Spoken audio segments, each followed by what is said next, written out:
ഒരു T20 പരമ്പരയ്ക്ക് വേണ്ടിയിട്ട് ഇന്ത്യൻ ടീം അയർലൻഡിലേക്ക് വിമാനം കയറിയപ്പോൾ ഇന്ത്യയെ സംബന്ധിച്ച് അത് വലിയൊരു കാര്യമായിരുന്നില്ല. കാരണം പുതിയ കളിക്കാർക്ക് വേണ്ടിയിട്ടുള്ള ഒരു അരങ്ങേറ്റ തട്ട് അല്ലെങ്കിൽ കോമ്പിനേഷനുകൾ മാറ്റി മാറ്റി കളിക്കാനുള്ള ഒരു മത്സരവേദി അത്രയും മാത്രമാണ് ഉണ്ടായിരുന്നുള്ളൂ. പക്ഷേ ഇന്ന് ക്രിക്കറ്റ് ലോകത്തെ മുഴുവൻ അമ്പരപ്പിച്ചുകൊണ്ട് T20 മത്സരത്തിൽ ഇന്ത്യ തോൽവി ഏറ്റുവാങ്ങിയിരിക്കുകയാണ്. 2023 ഓഗസ്റ്റിന് ശേഷം ഇന്ത്യക്ക് ആദ്യമായിട്ടാണ് T20 പരമ്പരയിൽ ഒരു തോൽവി ഏറ്റുവാങ്ങേണ്ടി വന്നിരിക്കുന്നത്. സോ ഇത്തവണത്തെ തോൽവിക്ക് എന്താണ് പ്രധാന കാരണം? ശരിക്കും ഒരു കാര്യം ഇത് തന്നെയാണ്. ഇപ്പം അയർലൻഡ് പോലത്തെ ഒരു ടീമിനെതിരെ ഒരു T20 പരമ്പര എന്ന് പറയുന്ന സമയത്ത് അങ്ങനെ ഈ പല കോമ്പിനേഷൻസ് യൂസ് ചെയ്യാൻ വേണ്ടിയിട്ട്, അതുമാത്രമല്ല പുതിയ പ്ലേയേഴ്സിന് ഇപ്പോൾ വൈഭവ് സൂര്യവംശിയൊക്കെ ഡെബ്യൂ കാത്ത് നിൽക്കുകയാണ്. ഇപ്പോൾ ഈ രണ്ട് മാച്ചസിൽ ഏതെങ്കിലും ഒരു മാച്ചസ് വൈഭവിന് ചാൻസ് ഉണ്ടാവും, അല്ല വൈഭവിന് ചാൻസ് കൊടുക്കണം എന്നൊക്കെ പറഞ്ഞിട്ടുള്ളൊരു ഇതുണ്ടായിരുന്നു ഈ സീനിയർ പ്ലേയേഴ്സിൻ്റെ അടുത്തു നിന്നാണെങ്കിലും ഫോമർ പ്ലേയേഴ്സിൻ്റെ അടുത്തു നിന്നാണെങ്കിലൊക്കെ. ഇതിലേക്ക് വരുന്ന സമയത്ത് ഭയങ്കര ലൈറ്റ്, അതായത് ഓപ്പോണൻസിനെ ലൈറ്റായിട്ട് എടുത്തു എന്നുള്ളൊരു ഇത് നമുക്ക് തോന്നും പല ഏരിയയിലും. ഇപ്പോൾ ഈ ബാറ്റിംഗ് ആണെങ്കിലും ബോളിംഗ് ആണെങ്കിലും ഒക്കെ അങ്ങനത്തെ ഒരു ഫീലിംഗ് ഉണ്ടാവുന്ന തരത്തിലായിരുന്നു പ്ലേയേഴ്സിൻ്റെ അടുത്ത്. പിന്നെ ഒരു മേജർ റീസൺ എനിക്ക് തോന്നുന്നത് എന്താണെന്ന് വെച്ച് കഴിഞ്ഞാൽ ആ കണ്ടീഷൻസ്. ഇപ്പം ഈ അയർലൻഡ് ബെൽഫാസ്റ്റിലെ കണ്ടീഷൻസ് പ്ലേയേഴ്സിന് അത്ര സ്യൂട്ടബിൾ ആയിരുന്നില്ല. പ്രത്യേകിച്ച് ഈ അവിടുത്തെ പിച്ച് കുറച്ചും കൂടെ പേസി ബൗൺസ് ആയിട്ടുള്ള പിച്ച്, പിന്നെ അങ്ങനത്തെ ഒരു ബ്രീസി കണ്ടീഷൻ, അതൊന്നും ഈ അടുത്ത കാലത്ത് പ്രത്യേകിച്ച് കളിക്കുന്നത് വൈറ്റ് ബോളാണെങ്കിൽ പോലും ഈ അത്തരം കണ്ടീഷൻസ് ഇന്ത്യ ഈ അടുത്ത കാലത്തൊന്നും പരിചയിച്ചിട്ടില്ല. നമ്മൾ പറയും ഈ ഫാസ്റ്റ് ട്രാക്ക് ബുള്ളീസ് എന്നൊക്കെ പറയും. ശരിക്കും അത് അങ്ങനെ പറയണ്ടെങ്കിൽ പോലും നമ്മുടെ ഇപ്പോൾ കഴിഞ്ഞ IPL കണ്ടത് വെച്ചിട്ട് ഫ്ലാറ്റ് പിച്ചസ് ആയിരുന്നു അധികം ഉണ്ടായിരുന്നത്. അപ്പം നമുക്ക് ഈ പിച്ച് റിപ്പോർട്ടിൻ്റെ വീഡിയോസൊക്കെ കാണുമ്പോൾ അറിയാം, പിച്ച് ഇങ്ങനെ ഭയങ്കര ഷൈനി സർഫേസാണ് നമുക്ക് ഇവിടെ കിട്ടിക്കൊണ്ടിരുന്നത്. അതുകൊണ്ട് ബോളേഴ്സിന്, നമുക്ക് ഇവിടെ ബോൾ ചെയ്യുന്ന ബോളേഴ്സിന് യാതൊരു സപ്പോർട്ട് പിച്ചിൽ നിന്ന് കിട്ടിയിരുന്നില്ല. ഈ T20 എന്ന് പറയുമ്പോൾ തന്നെ അത് ബാറ്റ്സ്മാൻമാരുടെ ഒരു ഗെയിമാണ്. ബോളേഴ്സിന് അവിടെ ഒരു പരിധിക്കപ്പുറം യാതൊരു ഇമ്പാക്റ്റും ഉണ്ടാക്കാൻ പറ്റുന്നൊരു ഇതുണ്ടായിരുന്നില്ല. അപ്പം അത്തരം കണ്ടീഷൻസിൽ സ്ഥിരമായിട്ട് കളിച്ചു വന്നു. എന്താ പറയുക, കുറച്ച് ഒരു പുറത്ത് പോയപ്പം ഒരു ഓവർകാസ്റ്റ് കണ്ടീഷനിലേക്ക് പോയപ്പം പിച്ചിൻ്റെ സ്വഭാവവും അത് പിച്ചിൻ്റെ പേസ് വ്യത്യാസം, പിച്ചിൻ്റെ ബൗൺസ് വ്യത്യാസം, അപ്പോൾ അത് ജഡ്ജ് ചെയ്യുന്നതിൽ സംഭവിച്ച പിഴവാണ് ഒരു പരിധിവരെ.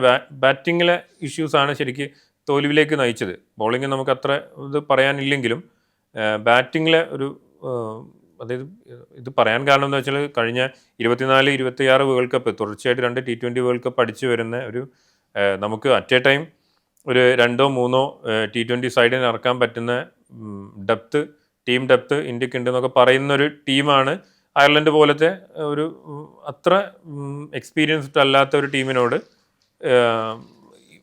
തുടർച്ചയായ 2 മത്സരങ്ങൾ തോറ്റ്, പരമ്പര തോറ്റ്. വൈറ്റ് വാഷ്, അതായത് ഒരു ചാമ്പ്യൻ ടീം വൈറ്റ് വാഷ് ചെയ്യപ്പെടുന്നു എന്നുള്ള കാര്യമാണ് അതിന് മുമ്പിലുള്ളത്. അപ്പോൾ അതിൻ്റെ ഈ ബാറ്റ്സ്മാൻമാർ പലരും പുറത്തായ രീതിയൊക്കെ നോക്കുകയാണെങ്കിൽ പോലും, ഇപ്പം സഞ്ജു ആണെങ്കിലും അഭിഷേക് ശർമ്മയാണെങ്കിലും ശ്രേയസ് അയ്യർ ആണെങ്കിലും ഒക്കെ പുറത്തായ രീതിയൊക്കെ നോക്കുകയാണെങ്കിൽ, ഇപ്പോൾ സഞ്ജു ഒരു മാച്ച് ഓവർ പ്ലേഡ് ആണ്,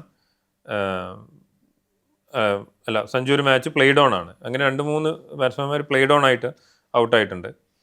പലരും എഡ്ജായിട്ട് ഔട്ടായിട്ടുണ്ട്. അത് ഈ എന്താ പറയുക, ഈ ബൗൺസും പേസും ജഡ്ജ് ചെയ്യുന്നതിലെ പ്രശ്നം പറ്റിയതാണ്. കാരണം അവിടെ ഒരു സന്നാഹ മത്സരമോ കാര്യങ്ങളോ ഒന്നും ഉണ്ടായിരുന്നില്ല. അപ്പം നമ്മൾ ഇവിടെ ഇങ്ങനത്തെ ഒരു ഫ്ലാറ്റ് പിച്ച് കണ്ടീഷനിൽ, ഒരു ഡ്രൈ കണ്ടീഷനിൽ കളിച്ചിട്ട് പെട്ടെന്ന് അങ്ങനത്തെ ഒരു ഓവർകാസ്റ്റ് കണ്ടീഷനിലേക്ക് പോയി കളിക്കുമ്പോൾ വന്നിട്ടുള്ള പ്രശ്നങ്ങളാണ്. ഇപ്പോൾ സഞ്ജുവിനെ നോക്കുകയാണെന്നുണ്ടെങ്കിൽ സഞ്ജുവിന് ഇത്ര വലിയൊരു ആരാധക വൃന്ദമുണ്ട്. ലോകം മുഴുവനുമുള്ള മലയാളികൾ സഞ്ജുവിൻ്റെ കളി കാണാൻ വേണ്ടി നോക്കിയിരിക്കുന്ന ഒരു സാഹചര്യമുണ്ട്.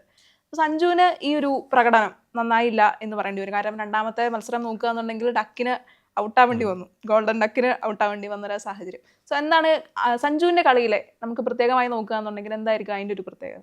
ഇപ്പം സഞ്ജുവിൻ്റെ നോക്കുകയാണെങ്കിൽ ഇപ്പോഴത്തെ ഒരു ടീം നോക്കുകയാണെങ്കിൽ ഏറ്റവും കൂടുതൽ ഈ പെർഫോം ചെയ്യേണ്ട ഒരാൾ സഞ്ജു സാംസൺ ആണ്. കാരണം ഏത് സമയത്തും ടീമിൽ നിന്ന് സ്ഥാനം നഷ്ടപ്പെടാം എന്നുള്ളൊരു കണ്ടീഷനിൽ സഞ്ജു നിൽക്കാൻ എപ്പോഴും സഞ്ജു ഇപ്പോൾ 2015 കരിയർ സ്റ്റാർട്ട് ചെയ്തത് മുതൽ സഞ്ജുവിൻ്റെ ഇന്ത്യ ടീമിലെ സ്ഥാനം പോകുന്നത് അങ്ങനെയാണ്. ഏത് സമയത്തും പലപ്പോഴും, അതായത് ഈ ഒരു മാച്ചസ് വിൻ ചെയ്ത് ഫോമിൽ നിൽക്കുകയാണെങ്കിൽ പോലും ടീമിലെടുക്കില്ല. ഇനി ടീമിലെടുത്താൽ തന്നെ ഫസ്റ്റ് ലെവലിൽ ചാൻസ് ഉണ്ടാവില്ല. ചാൻസ് കിട്ടിയാൽ തന്നെ പലപ്പോഴും പെർഫോം ചെയ്യാൻ പറ്റില്ല. പിന്നെ അതൊക്കെ കടന്നു വന്നിട്ട് ഈ കഴിഞ്ഞ T20 വേൾഡ് കപ്പിൽ എക്സെപ്ഷണലി നല്ല പെർഫോമൻസ് കളിച്ചിട്ടാണ് സഞ്ജു വരുന്നത്. തുടർച്ചയായ 3 ഇന്നിങ്സുകൾ, ഫൈനലടക്കം 3 ഇന്നിങ്സുകളിൽ ശരിക്കും ആ വേൾഡ് കപ്പ് ഇന്ത്യക്ക് കിട്ടാൻ കാരണം തന്നെ സഞ്ജു ആണെന്ന് വേണമെങ്കിൽ പറയാം.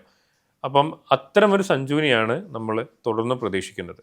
കാരണം സഞ്ജു ഇനിയും ആ പഴയ കണ്ടീഷനിലേക്ക് പോയി കഴിഞ്ഞാൽ ഇപ്പോൾ നമുക്ക് നമ്മുടെ T20 ടീം എന്ന് പറഞ്ഞു കഴിഞ്ഞാൽ ഏകദേശം ഒരു 50 ആളെ വരെ തയ്ക്കാൻ പറ്റുന്ന ഒരു T20 സൈഡ് നമുക്കുണ്ട്. അതിൽ തന്നെ അത്രയും ആൾക്കാർ ഇപ്പം എന്താ പറയുക, ടോപ്പ് ഓർഡർ ബാറ്റ്സ്മാൻമാരുടെ ഒരു കൂട്ടം തന്നെ ഉള്ള ടീമാണ്.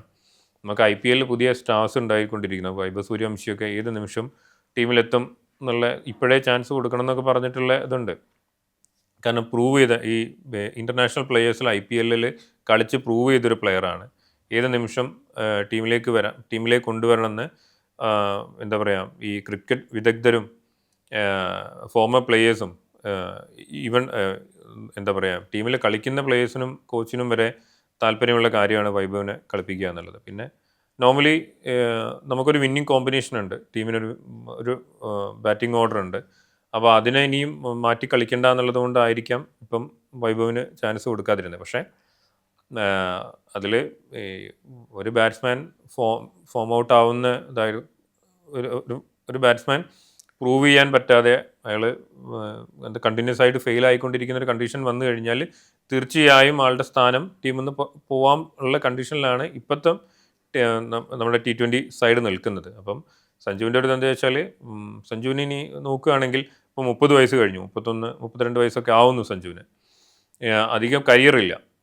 അപ്പം ഇനി അടുത്തൊരു T20 വേൾഡ് കപ്പിലേക്കൊക്കെ പോകുന്നവരെ ആ സ്ഥാനം സെക്യൂർഡായിട്ട് നിർത്തുക എന്നുള്ളൊരു ബാധ്യത സഞ്ജുവിനുണ്ട്. അപ്പം അതിന് സഞ്ജുവിന് കൺസിസ്റ്റൻ്റായിട്ട് കളിക്കുന്നു വേണം. ഇപ്പം ഒരു ടൂർണമെൻറ്റ് വരുന്ന സമയത്ത് അല്ലെങ്കിൽ ഒരു പരമ്പര വരുന്ന സമയത്ത് 1-2 മാച്ചസ് മാത്രം ഒന്നോ രണ്ടോ ഇന്നിങ്സ് മാത്രം കളിച്ചിട്ട് കാര്യമില്ല. അപ്പോൾ സഞ്ജു ശ്രദ്ധിക്കേണ്ട ഒരു കാര്യം അതാണ്. പിന്നെ ഒരേ പാറ്റേണിലാണ് ഇപ്പം സഞ്ജു പുറത്താവുന്നത്. ഇപ്പം ഒരു ലെഫ്റ്റ് ആം പേസറുടെ മിഡിൽ ആൻഡ് ലെഗിൽ വീഴുന്ന പന്തുകൾ, വിക്കറ്റിലേക്ക് മിഡിൽ ആൻഡ് ലെഗിൽ വീഴുന്ന പന്തുകളിലാണ് ഇപ്പം ജയ്മൂന്ദ്രൻ്റെ ബോളിലാണ് 2 മാച്ചസിലും സഞ്ജു പുറത്തായത്. അതിൽ സെക്കൻഡ് മാച്ചിൽ ഗോൾഡൻ ടക്കാണ്, അതായത് ഫസ്റ്റ് ബോൾ തന്നെ ഔട്ടാവുക എന്നുള്ളതിൽ. അപ്പം അത്തരം ഇതൊക്കെ വരുന്ന സമയത്ത് പിന്നെയും കോച്ചാണെങ്കിലും സെലക്ഷൻ കമ്മിറ്റി ആണെങ്കിലും വീണ്ടും ഒരു പുനർവിചിന്തനം നടത്തി കഴിഞ്ഞാൽ സഞ്ജുവിന് നിലവിൽ ഭയങ്കര സപ്പോർട്ടുണ്ട്, പുറത്തുനിന്നൊക്കെയുള്ള ഫാൻസിൻ്റെ ഭയങ്കര സപ്പോർട്ടുണ്ട്. പക്ഷേ ആ സപ്പോർട്ടിൽ മാത്രം ടീമിൽ നിൽക്കാൻ പറ്റിയെന്ന് വരില്ല. ഇപ്പോൾ 2ാം T20 നോക്കുകയാണെങ്കിൽ 1 റണ്ണിനാണ് ഇന്ത്യ തോറ്റത്. അപ്പോൾ നല്ലൊരു ഫിനിഷറുടെ അഭാവം നമ്മുടെ ടീമിനുണ്ടോ? സമ്മർദ്ദത്തിൽ കളിക്കാൻ ടീമിന് കഴിയാത്തൊരവസ്ഥ കാണാൻ കഴിയുന്നുണ്ടോ? ശരിക്ക് കണ്ടീഷൻ അനുസരിച്ചിട്ട്, അതായത് സാഹചര്യത്തിനനുസരിച്ച് കളിക്കുക എന്നുള്ളൊരു ഇതുണ്ട്. ഇപ്പം ധോണിയും വിരാട് കോഹ്ലിയൊക്കെ ടീമിനുള്ളൊരു ടൈം നോക്കിയാൽ നമുക്കറിയാം. ഇപ്പം വിരാട് കോഹ്ലിന് ഒരിക്കലും ഒരാൾ T20 സ്പെഷ്യലിസ്റ്റ് എന്ന് പറയില്ല. പക്ഷേ അയാൾ T20 അയാളുടെ റെക്കോർഡ് എന്ന് പറഞ്ഞു കഴിഞ്ഞാൽ നമുക്ക് പകരം വെക്കാനാവാത്ത റെക്കോർഡുകളാണ് അയാളുടെ ഉള്ളത്. അപ്പം മറ്റ് ബാറ്റ്സ്മാൻമാർ ഫെയിൽ ആവുന്ന സമയത്ത് നമുക്ക് ഈ പിൻ ഹിറ്റേഴ്സിൻ്റെ ഒരു നിര തന്നെ ഉണ്ട്. അപ്പം നിങ്ങൾക്ക് 20 ബോളിൽ നിന്ന് 70 റൺ അടിക്കാൻ പറ്റുന്ന പ്ലേയേഴ്സ് വരെ നമ്മുടെ ടീമിലുണ്ട്. പക്ഷേ എന്താണ് കണ്ടീഷൻ, എന്താണ് ഓപ്പോസിഷൻ ടീമിൻ്റെ ടാക്ടിക്സ് എന്ന് അറിഞ്ഞുകൊണ്ട്, എന്താണ് അവരുടെ ബോളിംഗ് കോമ്പിനേഷൻ എന്ന് അറിഞ്ഞുകൊണ്ട്, എങ്ങനെ അവർ ബോളിംഗ് ചേഞ്ചസ് വരുത്തുന്നു എന്ന് കൃത്യമായിട്ട് മാനേജ് ചെയ്തുകൊണ്ട് അതിനനുസരിച്ച് ഇന്നിങ്സ് കളിക്കുന്ന ഒരു പ്ലെയറുടെ ആവശ്യം ശരിക്കും ടീമിലുണ്ട്. അപ്പം അതുകൊണ്ടാണ് ഒരു പരിധി വരെ വിരാട് കോഹ്ലി ഇപ്പം RCBക്കാണ്, റോയൽ ചലഞ്ചേഴ്സ് ബാംഗ്ലൂരിന് കളിക്കുമ്പോഴാണെങ്കിലും ഇന്ത്യൻ ടീമിൽ കുറച്ച് കാലം മുമ്പ് വരെ T20 കളിക്കുമ്പോഴാണെങ്കിലും, ഇപ്പം കഴിഞ്ഞതിന് മുമ്പ് 24 T20 വേൾഡ് കപ്പ് കളിക്കുന്ന സമയത്താണെങ്കിലൊക്കെ അയാൾ ഒരു എന്താ പറയുക, അയാളെ മറ്റ് പ്ലെയേഴ്സിൽ നിന്ന് മാറ്റി നിർത്തുന്ന ഒരു ഘടകം അതാണ്. ഇപ്പോഴത്തെ ടീം നോക്കുകയാണെങ്കിൽ നമ്മൾ ഈ കഴിഞ്ഞ T20 വേൾഡ് കപ്പ് അടിച്ചത് സഞ്ജു അത്തരം ഒരു ആങ്കർ ഇന്നിങ്സ് കളിച്ചതുകൊണ്ടാണ്. അപ്പോൾ അങ്ങനെ ആങ്കർ ചെയ്ത് കളിക്കാൻ പറ്റുന്ന പ്ലെയേഴ്സ് ഉണ്ട്. ഇപ്പോൾ തിലക് വർമ്മയ്ക്കൊക്കെ അങ്ങനെ കളിക്കാൻ പറ്റുന്ന പ്ലെയറാണ്. അതിൻ്റെ കൂട്ടത്തിൽ അവർക്ക് ആ ഇന്നിങ്സ് കുറച്ചുകൂടെ മുന്നോട്ട് കൊണ്ടുപോകാൻ സാധിക്കുന്നില്ല എന്നുള്ളതും, ഇത്രയും ബാറ്റിംഗ് ഡെപ്ത് ഉള്ള, അതായത് ആദ്യ 7-8 സ്ഥാനത്തുള്ള ആൾക്കാർക്ക് ഇപ്പോൾ ഈ അക്ഷർ പട്ടേൽ വരെയുള്ള ഇപ്പം നമുക്ക് ഹർഷിത് റാണ അടക്കം ബാറ്റ് ചെയ്യുന്നുണ്ട്. അത്രയും ബാറ്റിംഗ് ഡെപ്ത് ഉള്ളൊരു ടീമിന് ഇപ്പോൾ ഒരു 150+ ഒരു സ്കോർ എന്താ പറയുക ചേസ് ചെയ്യാൻ പറ്റുന്നില്ല എന്ന് പറയുന്ന കണ്ടീഷനിലാണ് നമുക്ക് ഇതിനെയൊക്കെ പറ്റി പറയേണ്ടി വരുന്നത്. കാരണം നമ്മൾ കൺസിസ്റ്റൻ്റ് ആയിട്ട് ഇപ്പോൾ ഇന്ത്യനെ നോക്കിയാൽ കൺസിസ്റ്റൻ്റ് ആയിട്ട് നമ്മൾ 250 മേലെ സ്കോർ ചെയ്യുന്നതാണ്. T20 ക്രിക്കറ്റിൽ 300 അടിക്കുന്ന ടീം ഇന്ത്യ ആയിരിക്കും എന്ന് പറഞ്ഞ് നമ്മൾ ഇപ്പോൾ കഴിഞ്ഞ വേൾഡ് കപ്പിലടക്കം നമ്മൾ പറഞ്ഞ ഇതുണ്ട്. അപ്പോൾ ഫാൻസ് ഇപ്പോഴും വിശ്വസിക്കുന്ന അതാണ്. കാരണം അത്രയും ബാറ്റിംഗ് ഡെപ്തുള്ള ടീമാണ്. അത്തരമൊരു ടീം അയർലൻഡ് പോലത്തെ ഒരു ടീമിനോട് പോയി അവിടെ പോയി പരാജയപ്പെടുമ്പോഴാണ് ഇത്തരം കാര്യങ്ങളൊക്കെ നമ്മൾ ഡിസ്കസ് ചെയ്യേണ്ടി വരുന്നത്. ഇപ്പോൾ ശ്രേയസ് അയ്യരുടെ ക്യാപ്റ്റൻസിയിൽ ആദ്യത്തെ T20 ആണ്. പക്ഷെ അത് ശ്രേയസിന് തന്നെ ഓർമ്മിക്കാൻ ഇഷ്ടമില്ലാത്തൊരു T20 ആയി മാറുകയാണ്. സോ എന്തായിരുന്നു അദ്ദേഹത്തിൻ്റെ ഒരു ബാറ്റ്സ്മാൻമാരെ തിരഞ്ഞെടുക്കുന്നത് അല്ലെങ്കിൽ ബൗളർമാരെ പ്ലേസ് ചെയ്യുന്നത്, അങ്ങനെ എന്തെങ്കിലും സ്ട്രാറ്റജിക് ആയിട്ടുള്ള മാറ്റങ്ങൾ ഉണ്ടായിരുന്നെങ്കിൽ ഒരുപക്ഷെ ഇന്ത്യയുടെ വിധി മാറുമെന്ന് പറയാൻ പറ്റുമോ? ശരിക്കും ഇപ്പോൾ ശ്രേയസിന് എന്താണെന്ന് വെച്ചാൽ ശ്രേയസ് ഇന്ത്യയുടെ T20 സൈഡിൽ കളിച്ചിട്ട് വർഷങ്ങളായി. ഏകദേശം 2 വർഷത്തിന് മുമ്പാണ് എനിക്ക് തോന്നുന്നു, എൻ്റെ ഓർമ്മ ശരിയാണെങ്കിൽ അദ്ദേഹം അവസാനമായി ഇന്ത്യൻ T20 ടീമിൽ കളിച്ചിട്ട്. IPL കളിക്കുന്നുണ്ട്, മറ്റ് T20 എന്താ പറയുക ഡൊമസ്റ്റിക് T20 ടൂർണമെൻറ്റ്സ് ഒക്കെ കളിക്കുന്നുണ്ട്. പക്ഷേ ഇന്ത്യൻ T20 സൈഡിലേക്ക് വരുന്ന സമയത്ത് അതിൻ്റെ ഒരു ബൗളിംഗ് കോമ്പിനേഷൻ കാര്യങ്ങൾ ഇപ്പം 2-3 പ്ലേയേഴ്സിൻ്റെ ഡെബ്യൂ വന്നു. സൂര്യാൻഷിൻ്റെ ഇത് വന്നു, പ്രിൻസ് യാദവിൻ്റെ ഡെബ്യൂ വന്നു. അപ്പോൾ അവരൊന്നും എങ്ങനെയാണ് കളിക്കുന്നത് എന്നുള്ളത്, അതായത് ഏത് സ്ഥലത്ത് ഇപ്പം എന്താ പറയുക അവർ ഓപ്പണിംഗ് സ്പെല്ലിലേക്ക് അവരെ കൊണ്ടുവരണോ, അല്ലെങ്കിൽ മിഡിൽ ഓവേഴ്സിൽ അവരെ കൊണ്ട് ബോൾ ചെയ്യിപ്പിക്കണോ, അല്ലെങ്കിൽ നമുക്കൊരു പാർട്ട്ണർഷിപ്പ് ബ്രേക്ക് ചെയ്യണം. അപ്പോൾ ആ സമയത്ത് ഒരു സ്ട്രൈക്ക് ബോളറായിട്ട് ഇവർ യൂസ് ചെയ്യാൻ പറ്റുമോ, അല്ലെങ്കിൽ ഡെപ്തിൽ അധികം റൺസ് പോവാതിരിക്കാൻ വേണ്ടി ഇപ്പം അവരുടെ ഒരു എന്താ പറയുക ഹിറ്റ് ചെയ്യുന്നൊരു ബാറ്റ്സ്മാൻ ക്രീസിലുണ്ടെങ്കിൽ ഉള്ള സമയത്ത് പോലും ഇവരെ ഡെത്ത് ഓവറിൽ യൂസ് ചെയ്യാൻ പറ്റുമോ എന്നുള്ള കാര്യങ്ങളൊക്കെ ശ്രേയസിന് മനസ്സിലാക്കി വരുന്നുള്ളൂ. കാരണം അയാൾ ഈ ടീം മാനേജ് ചെയ്തിട്ടില്ല. കാരണം ആദ്യത്തെ ടൂർണമെൻറ്റാണ് അയാൾ വരുന്ന ആദ്യത്തെ ടൂർണമെൻറ്റാണ്. അയാൾ ഒരു T20 ക്യാപ്റ്റൻ എന്നുള്ളതിൽ ഇപ്പോൾ കൊൽക്കത്തയ്ക്ക് വേണ്ടി കളിക്കുകയാണെങ്കിലും പിന്നെ ഈ കഴിഞ്ഞ IPL പഞ്ചാബിനാണെങ്കിലും ഒക്കെ അയാൾ ക്യാപ്റ്റൻ എന്നുള്ള രീതിയിൽ അയാൾ പ്രൂവ് ചെയ്ത ക്യാപ്റ്റനുമാണ്, പ്ലെയർ എന്നുള്ള നിലയിലും പ്രൂവ് ചെയ്തതാണ്. പക്ഷേ ഈ കണ്ടീഷൻസ് മാറി, ടീം കോമ്പിനേഷൻ മാറി. അപ്പം അയാൾ ടീമുമായിട്ടൊന്ന് സിങ്ക് ആവാനുണ്ട്. ഇപ്പം സൂര്യക്കാണെങ്കിൽ ഇപ്പം സൂര്യകുമാർ യാദവിനാണെങ്കിൽ ഈ എങ്ങനെ ബോളേഴ്സിനെ മാനേജ് ചെയ്യണം, കാരണം ടീമിനെ ലീഡ് ചെയ്തിട്ട് ഈ ടീമിനെ പരിചയമുള്ള ഒരാൾ ടീമിൽ ലീഡ് ചെയ്ത് അങ്ങനെ വരുന്ന ഒരാൾക്ക് അത് ഒരു പ്രശ്നം ഉണ്ടാവില്ല. പുതിയൊരു 11 വരുന്ന സമയത്ത് പുതിയ ക്യാപ്റ്റൻ അത് മാനേജ് ചെയ്യാൻ ശരിക്കും നമ്മൾ ശ്രേയസിനെ അങ്ങ് വിലയിരുത്താനായിട്ടില്ല. ക്യാപ്റ്റൻ എന്നുള്ള നിലയിൽ ശ്രേയസിനെ വിലയിരുത്താൻ ഇതുവരെ ആയിട്ടില്ല. അയാൾക്ക് കുറച്ചും കൂടെ സമയം കൊടുക്കണം. പിന്നെ ഇന്ത്യ ഒരു ഏറ്റവും നല്ല T20 സൈഡ് ഇപ്പോഴും ഇന്ത്യ തന്നെയാണ്. പക്ഷേ ഒരു ചാമ്പ്യൻ ടീം ആവുക എന്ന് പറയുന്നത് നമ്മൾ എവിടെ കളിക്കുകയാണെങ്കിലും ചാമ്പ്യൻ ടീമിനെ പോലെ കളിക്കുക എന്നുള്ളതാണ് വേണ്ടത്. അപ്പോൾ അതിൽ നിന്നൊരു മാറ്റം സംഭവിച്ചപ്പോഴാണ് ഇത്തരം കാര്യങ്ങളൊക്കെ ഇത്തരം വിമർശനങ്ങളൊക്കെ വരുന്നത്. ഇപ്പോൾ പരമ്പരയിൽ എടുത്തു പറയേണ്ട ഒരാളാണ് അയർലൻഡിൻ്റെ ജയ്മുന്ദ്ര. ജയ്മുന്ദ്രയെ പോലുള്ളൊരു ഇടംകയ്യർ പേസർക്കെതിരെ നമ്മുടെ ബാറ്റ്സ്മാൻമാർ ഭയങ്കരമായിട്ട് വേർക്കുന്നൊരു കാഴ്ച നമ്മൾ കണ്ടു. അപ്പോൾ അദ്ദേഹത്തിന് എന്താണ് അദ്ദേഹത്തിൻ്റെ ഒരു പ്രകടനത്തിനുണ്ടായ ഒരു പ്രത്യേകത എന്താണ്? ശരിക്കും ജയ്മുന്ദ്ര ഇന്ത്യക്കാരനാണ്, രാജസ്ഥാൻ സ്വദേശിയാണ്. അയാളൊരു IT പ്രൊഫഷണലാണ്. അയാൾ ഡിഗ്രി ചെയ്യാൻ വേണ്ടിയിട്ട് ആണ് അയർലൻഡിലേക്ക് പോകുന്നത്. അങ്ങനെ ക്രിക്കറ്ററായിരുന്നു അയാൾ. അവിടെയും എന്താ പറയുക ക്രിക്കറ്റ് കണ്ടിന്യൂ ചെയ്തു. അവരുടെ ഡൊമസ്റ്റിക്കിൽ കളിച്ചിട്ടാണ് ഇപ്പം അയർലൻഡ് ടീമിലെത്തിയിരിക്കുന്നത്. ശരിക്കും അയാളുടെ ഡെബ്യൂ സീരീസാണത്. അയാൾ ഇതിനു മുമ്പ് വേറെ സീരീസ് ഒന്നും കളിച്ചിട്ടില്ല. അയാളുടെ ഡെബ്യൂ സീരീസാണ്. അയാളത് കഴിഞ്ഞാൽ ചിലപ്പം IT ഫീൽഡിൽ ജോലിക്ക് വേണമെങ്കിൽ പോകാൻ മതി. അപ്പോൾ ആ ഒരു ലെവലിലുള്ള പ്ലെയറെ പോലും ഇന്ത്യക്ക് ഹാൻഡിൽ ചെയ്യാൻ പറ്റുന്നില്ല. അതായത് പുതിയ പ്ലെയേഴ്സാണ്. ഇപ്പം നമ്മൾ അയർലൻഡ് ബോളേഴ്സിനെ ഫേസ് ചെയ്ത ബോളേഴ്സൊക്കെ പുതിയ പ്ലെയേഴ്സാണ്. ഇവർ മുമ്പേ കളിച്ചിട്ടില്ല, ഓപ്പണൻ്റായിട്ട് ഇതുവരെ കളിച്ചിട്ടില്ല. അപ്പം അത്തരം കാര്യങ്ങളൊക്കെ വരും. പിന്നെ പൊതുവേ നമ്മൾ ഈ ലെഫ്റ്റ് ആം പേസേഴ്സിനോട് ഇന്ത്യയുടെ ബാറ്റ്സ്മാൻമാർക്ക് കുറച്ച് എന്താ പറയുക ഈ കാര്യത്തിൽ ഭയങ്കര ഫ്രജൈലായിട്ടുള്ള ആൾക്കാരാണ്. അപ്പം നമ്മൾ തുടർച്ചയായിട്ട് ഇപ്പം മിച്ചൽ സ്റ്റാർക്ക് മുതൽ നോക്കുകയാണെങ്കിൽ മുഹമ്മദ് ആമിർ, മിച്ചൽ സ്റ്റാർക്ക്, ഇവരൊക്കെ നോക്കുകയാണെങ്കിലും നമ്മൾ അവരുടെ മുമ്പിൽ ഈ രോഹിത് ശർമ്മ, വിരാട് കോഹ്ലിനെ പോലുള്ള ആൾക്കാർ, കെ എൽ രാഹുലിനെ പോലുള്ള ആൾക്കാരൊക്കെ പതറിയിട്ടുള്ള കാഴ്ചകൾ നമ്മൾ കണ്ടിന്യൂസ് ആയിട്ട് ഇങ്ങനെ കണ്ടുവരുന്നതാണ്. അപ്പം അവരത് ഇപ്പോൾ ഈ കഴിഞ്ഞ വേൾഡ് കപ്പ് നോക്കുകയാണെങ്കിൽ നമ്മുടെ ബാറ്റ്സ്മാൻമാർക്കെതിരെ ഇവർ ഈ റൈറ്റ് ആം ഓഫ് സ്പിന്നിൻ്റെ ഓഫ് സ്പിന്നേഴ്സിനെ ഫസ്റ്റ്, അതായത്